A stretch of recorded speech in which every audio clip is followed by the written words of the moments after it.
Mtazamaji wa Mnyasa Media, karibu sana kwenye channel yako hii pendwa ya Mnyasa Media. Nikuombe wewe ambaye bado hujajiunga nasi, nikuombe sana uweze kubonyeza neno subscribe ili uweze kuwa mwanafamilia ndani ya Mnyasa Media kwa kupata taarifa mapema sana mara tunapoziweka hewani. Kubwa ambalo mtazamaji ambalo nimeona nikuletee kwako muda huu ni kuhusiana na mchezo wa dabi, ambapo pressure, hofu na mashaka zinazidi kupanda kwa Simba na Yanga, ambapo mchezo huo kwa mujibu wa taarifa ambazo zimetolewa na Shirikisho la soka Tanzania kwa maana ya TFF, mchezo huu utapigwa katika uwanja wa New Amani Complex visiwani Zanzibar tarehe 1 mwezi wa 3 2026 majira ya saa 2:15 usiku, ndipo mchezo huo utaweza kuanza kupigwa katika uwanja ule wa New Amani Complex visiwani Zanzibar. Sasa kuna taarifa ambayo inaelezwa kwamba Simba kwa maana ya klabu na uongozi wa klabu ya Simba umeweza kuandika barua kunako bodi ya ligi kuhusiana na taarifa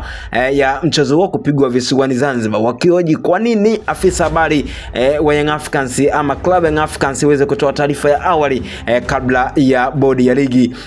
pamoja na shirikisho la soka kwa maana ya TFF kwamba mchezo huo upigwe visiwani Zanzibar, wakisema kwamba kanuni inaelezwa kwamba zimekiukwa. Na kwa mujibu huo unaweza ukaona hata katika finali ya kombe la shirikisho barani Afrika msimu uliopita tuliona haya mambo yakiibuka. RS Berkane waliweza kutangaza mchezo huo kupigwa katika uwanja wa New Amani Complex visiwani Zanzibar kabla ya wenyeji wa mchezo huo ambao walikuwa ni Simba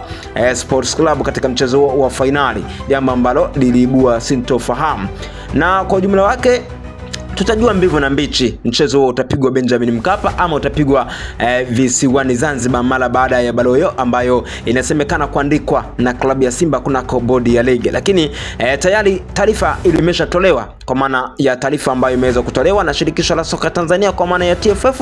ikitoa ratiba kamili na mchezo utaanza muda gani na siku gani na uwanja upi kwa maana ya uwanja wa New Amani Complex visiwani Zanzibar, jambo ambalo linaendelea pressure na hofu pengine kuelekea mchezo huo ambao utapigwa pale New Amani Complex visiwani Zanzibar. Mtazamaji wa Mnyasa Media, bila shaka hata wewe unaweza kujihoji kwa nini New Amani Complex visiwani Zanzibar? Labda ni kwa sababu ya kupima pengine mchezo huo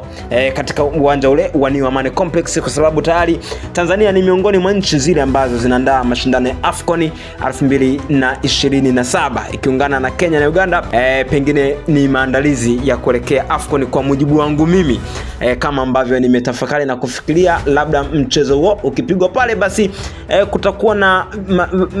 matarajio makubwa kwa namna gani uwanja ambavyo unaweza kubeba ama kuhimili pressure ya mchezo mkubwa, ukizingatia kwamba dabi ya Simba na Yanga ni miongoni mwa michezo mikubwa sana ambayo inafuatiliwa Tanzania na Afrika Mashariki na Kati. Nikombe sana mtazamaji wa Mnyasa Media, dondosha hapo maoni yako. Wewe unafikiri dabi kupelekwa visiwani Zanzibar katika uwanja wa New Amani Complex badala ya uwanja wa Benjamin Mkapa, je, kuna shida yoyote ama kuna tabu yoyote? Basi tuandikie hapo maoni yako katika